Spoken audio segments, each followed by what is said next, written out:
local all morning. The Fox 61 Morning News starts now.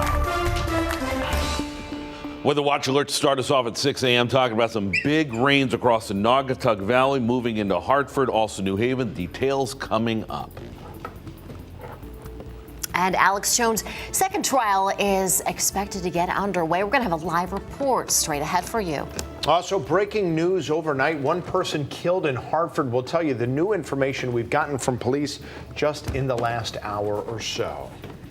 Good Tuesday morning. Thanks so much for being with us here on Fox 61. America Arias. And I'm Tim Lammers. Good morning to you. Happy Tuesday. We are talking about the weather because could be some thunderstorms rolling through today. And I believe, Matt Scott, it's already raining in some parts of Connecticut. Yeah, Another rainy start. Already getting reports of some flooding issues, mainly down in lower Fairfield County. Let's go and talk about it right now because this is definitely going to be hampering your commute this morning. Round 1 of 2 coming through as we speak. There is flooding potential and winds are going to be concerned. We've been looking for rotation, not finding any, not likely to find any, but we still need to watch it. And then once we get through this, it's a quiet stretch from here on out. All right, live Doppler time, and here's a look at the state, and you can see some very strong rain getting ready to move into the Hartford metro. That's where we'll begin the tour. As you can see, some very heavy rain right now. Farmington Valley down 84 into Southington, New Britain, Newington, Hartford right on the edge, Glastonbury, Rocky Hill, a few minutes away from that. But let me take you down south because this has been a concern.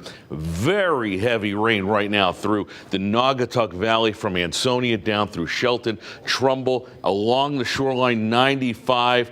You're seeing pockets of it right now in Milford, but if you're along the Merritt and the Wilbur Cross, especially where 15 meets up with 8, you're seeing some very heavy rain right now, and this is pushing off towards the north and east. Let me put the loop in motion. We're going to add the lightning for you to show you that just offshore, this cell has meant serious business down in northern parts of Queens, just moving over outside of Great Neck into the northern fringe of Long Island. Some flood warnings already in effect, flash flooding because it's coming down so quickly. This is what we're going to be watching approaching New Haven over the next couple of minutes. And as we pull out the view, I said this is round 1 of 2. We're going to get a break from this, but the heart of the storm still off towards the west. We'll be dealing with some scattered storms later on this afternoon. Let me show you the guidance over the next couple hours for road warriors. This is what you're going to be dealing with over the next 2 to 3 hours as these cells start to push across Clinton over to New London County by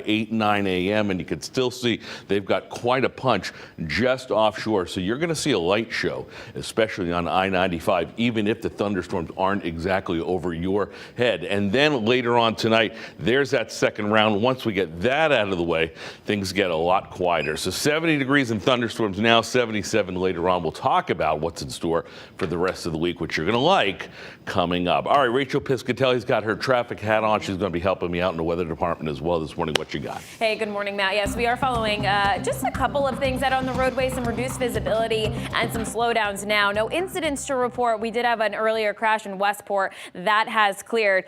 So 95 still seeing those delays already because of that heavy rain where, we are centered on some of the heaviest rain along 95 this morning. Over in Waterbury, though, we are looking at 2 lanes that are blocked on the eastbound side just out by exit 18. No reports of any crashes in the area, but obviously you can see that police activity is there. There's also some cones out there. The road work has wrapped up for the morning, so we'll keep you posted on any information that we find out. Over in Milford, this is where some of the heaviest rain is falling. Traffic is slowly getting by, and that is because it's just very hard to see. Reduced visibility, so give yourself plenty of time. Darien to Westport, it's 10 minutes. Trumbull to Westport on the Merritt Parkway, you're looking at a slow 23 minutes. Of course, we'll keep you posted every step of the way with another update coming up in the next half hour, guys.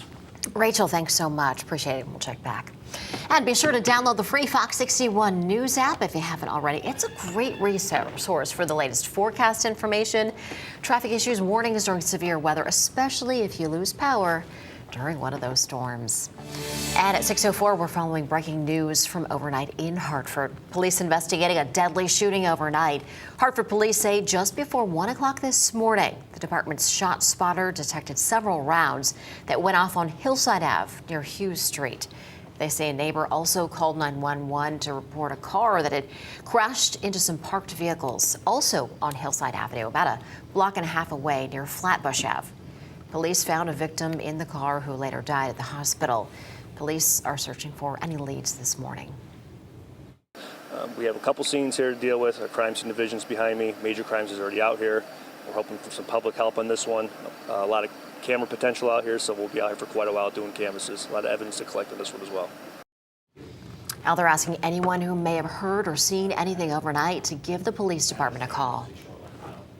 Well, this morning, conspiracy theorist and InfoWars host Alex Jones is set to go on trial for a second time for calling the Sandy Hook school shooting a hoax and therefore causing emotional and psychological harm to the families of victims. After a first trial in Texas last month, Jones was ordered to pay nearly $50 million to the parents of a 6-year-old victim.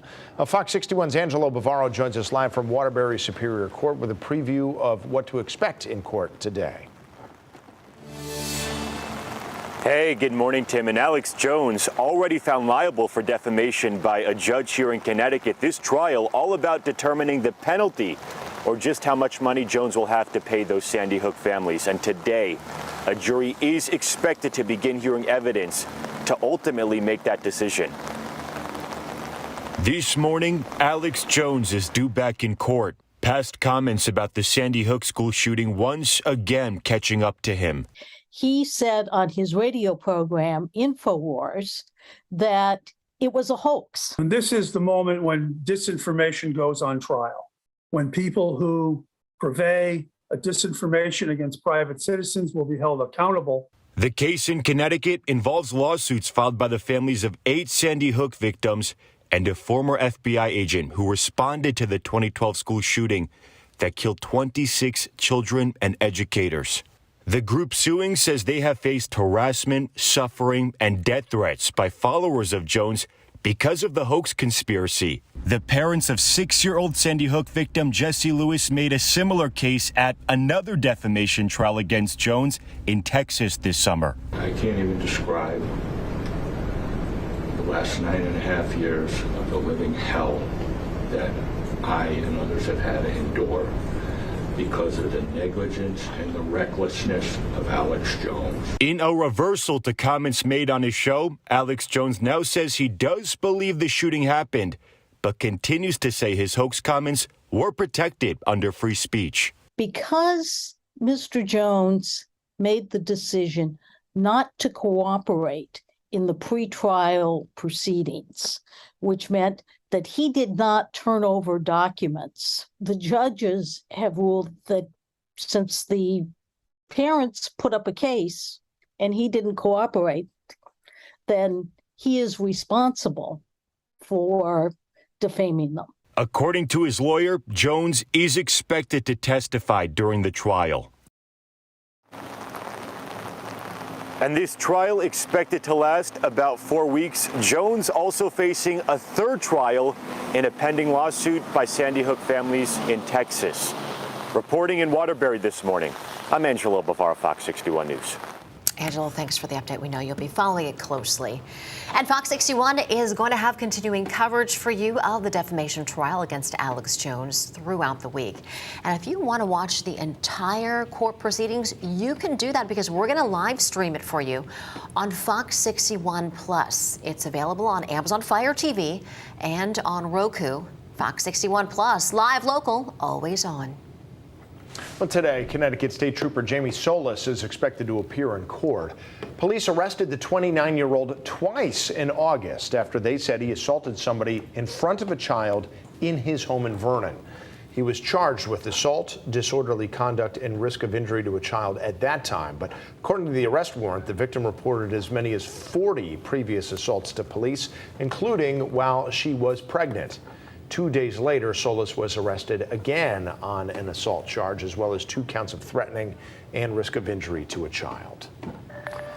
Farmington police said a rug that was found in the Farmington River is just a rug and has no ties to any criminal case. That rug was found by a social media influencer in an area just a few miles from where an investigation into the disappearance of Jennifer Dulos took place. The influencer and a team of divers pulled the rug out of the river, and a live stream of all that got millions of views on YouTube and TikTok. But again, troopers say the rug was tested, and right now it's not connected to Jennifer Dulos' case or any other case that they know of. A teenager from Trumbull accused of murdering another teen back in May appeared in court yesterday. Despite that appearance, 17-year-old Raul Valley still has not entered a plea in his case. He's charged with murder in connection to the death of Jimmy McGrath, who was a junior at Fairfield Prep. Police say the stabbing happened after a fight at a house party between students from St. Joseph's High School of Trumbull, Shelton High School, and Fairfield Prep. Valley's lawyer says that he is expected to receive any remaining evidence that prosecutors have by the end of this week. We tell folks be prepared for, if it's going to go to trial, for that to be anywhere from 18 months to 3 years down the road from the time it comes in. Now, McGrath's family and supporters declined comments as they left the courthouse. Valley's next scheduled court date is November 1st. And we have an update this morning about a car chase and calls on shots being fired in Bristol. Police say several vehicles were chasing and shooting at one another in multiple locations all across the city last night. Well, thankfully, there were no reports of any injuries, but police from several surrounding towns, including Farmington and Plainville, as well as Connecticut State Police, are helping with this ongoing investigation.